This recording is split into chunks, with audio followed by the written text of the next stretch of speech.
Hello friends, it's me. I know you can't tell from the missing name tag, but it's Mr. Nate from the Leach Library. I'm so glad to be talking to you today because I'm talking about one of my favorite things in the world, crafts. We've got a great one for you. It is a coloring page, one of those fuzzy coloring pages. This one, as you can see, is an owl, so I've surrounded myself with fellow owls. And I'm going to show you just a little bit of coloring today. It's going to be a lot of fun.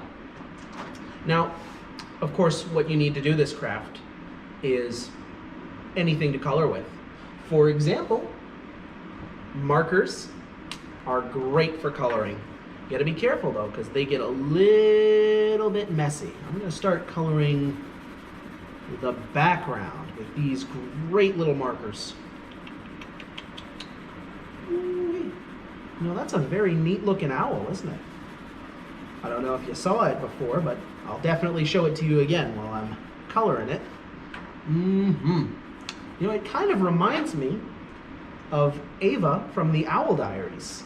Those are, if you haven't read those are some pretty good books. My good friend Miss Megan handed me one of those the other day, and let me tell you, I could not put it down until I was done reading the whole thing.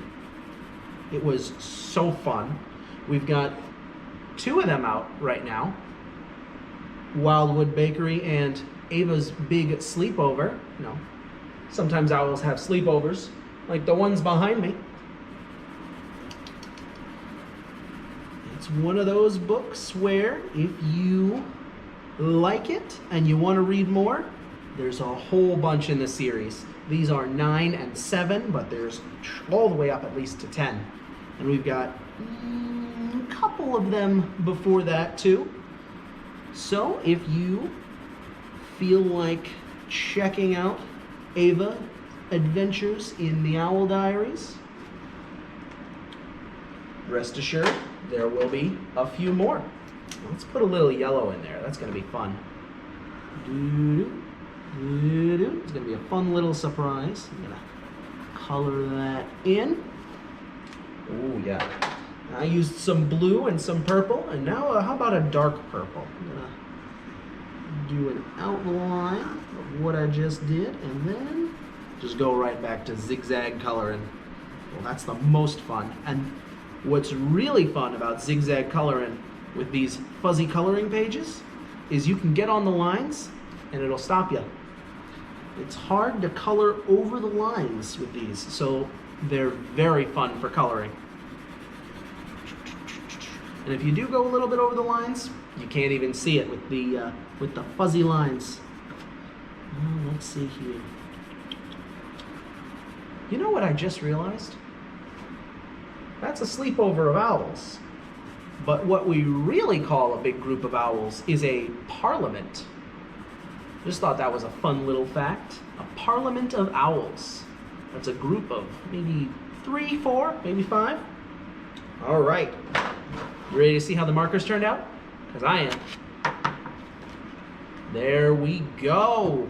See, I did the blue, the light purple, the dark purple, and the moon to give it sort of that just after sunset, just before the nighttime kind of look.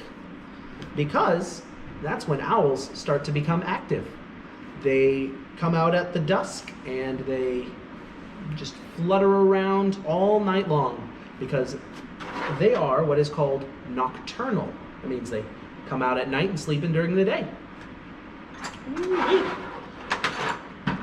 Now what I have here are a number of colored pencils. If you've got these lying around the house, you can use these just as easily to color these coloring pages. Take it from me. And it's so much fun. I'm gonna use a little bit of green because I'm moving on from the sky to the branch. There we go. I'm gonna use another green because, you know, it's fun to use a bunch of different colors. If you've got a bunch of different colors lying around, don't be afraid of mixing and matching them. It's so much fun. Is this the same green that I used? Nope, nope, yes that is. That's the same green. Oh well. There's plenty of greens to use. And you know what? I like to put a little yellow on my leaves too. That way, you fill in all the gaps.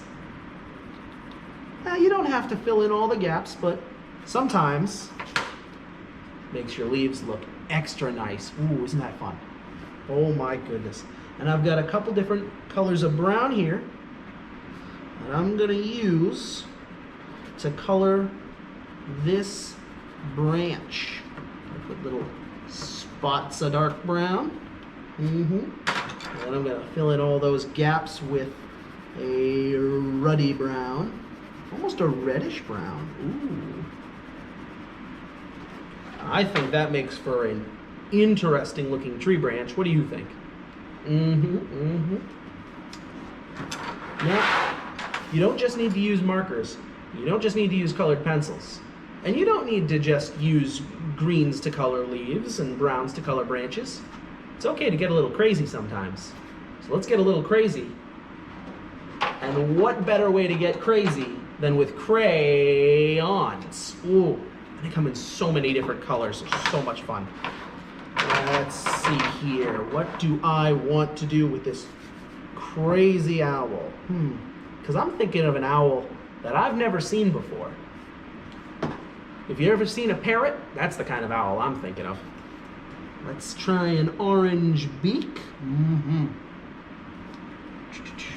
I suppose you're wondering probably how I got all those facts about owls. Ooh, I'm gonna use this yellow for the eyes. Well, I learned all those facts about owls actually from this book right here called Owls. It's by Gail Gibbons. It's one of our non-fiction books, so it's got a whole bunch of true facts about owls. They're all super, super fun.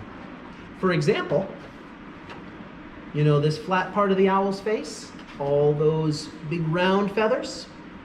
They use that like a radar dish to pick up noises in the woods so they can hear extra good even when you and I can't see extra good at night.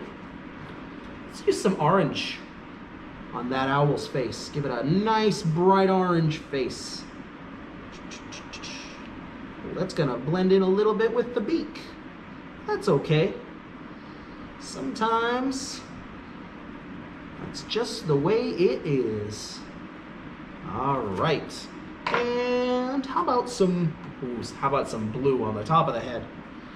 Yeah, looks like the top of this owl's head has those pointy feathers.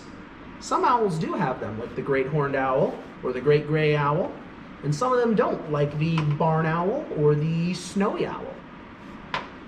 I wonder what they called the barn owl before there were barns. It's a good question. I wonder if Gail Gibbons knows. But if she doesn't, we've got plenty of other nonfiction books about owls where you can learn all kinds of great facts. And if you want more owl adventures, we've got plenty of fiction books about owls where they go on all kinds of crazy adventures. Ooh, green. Let's get really crazy. Let's do green on the owl's belly. Just every other feather, not all of them. And that way we can go through every other feather with purple. Ooh, that's gonna be a great wild looking owl. Ooh, I am loving these colors. Ooh, wait. Now I've got this very special blue-green, but I've also got this very special red-violet. Which one of these do you think I should use for the wings? You know what? Let's get crazy and use both. And it's okay to do that. It's okay to do that. Absolutely. Sometimes doing things a little bit weird can be a whole lot of fun. And it can turn out super, super, super cool looking. For example, Take a close look at those wings. Wow, now that's an owl I've never seen before. Of course, here's a little secret. We don't just have owls for coloring pages. We've also got butterflies. We've also got fish. We've also got flowers. We've got cupcakes. We've got a sea turtle. We've got all kinds of different coloring pages that are all super fun to do. 10 different coloring pages. And so what we're doing here at the Leach Library, because they're so fun and we want everybody to try one, is we're gonna mix those all up. So when you call us 432-1132 and you ask us, excuse me, could you please put one of those coloring crafts in with my book order for kids or for adults or for anybody? We'll give you one. And it's gonna be a secret as to which one you get. And that's gonna make it so much more fun. Because I could pick up any of these and I could have the time of my life coloring them. And I hope you do too. Thank you so much for joining me today. Oh, I almost forgot. We have these, but only for a limited time. We've got just I'd say maybe a box of them. And when that box runs out, we're all out. So if you're gonna get one, I'd recommend getting one today. Thank you so much for joining me and have yourself a nice day.